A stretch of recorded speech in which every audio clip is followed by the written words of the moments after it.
আজকে আমি এইখান থেকে একটা মাছ ধরেই ছাড়বো। দেখি এখানে বরফটা কেটে দেখি এইখানে কোনো মাছ পাওয়া যায় নাকি। এবার বরফেতেই পোকাগুলো ছড়িয়ে দিই, তাহলে মাছ আসবে এখানে। এবারে ফিশিং রডটা এখানে লাগিয়ে দিলাম। এবার আমি আমার বসার জন্য চেয়ারটা রেডি করে ফেলি। এই যে আমার সোফা তৈরি হয়ে গেছে, আমি এবারে ঘুমাই।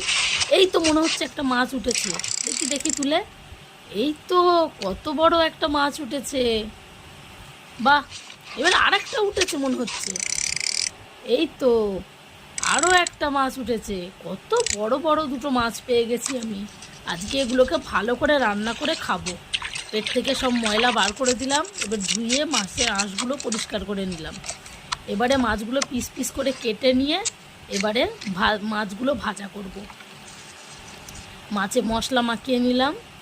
এবার কড়াইতে তেল গরম করে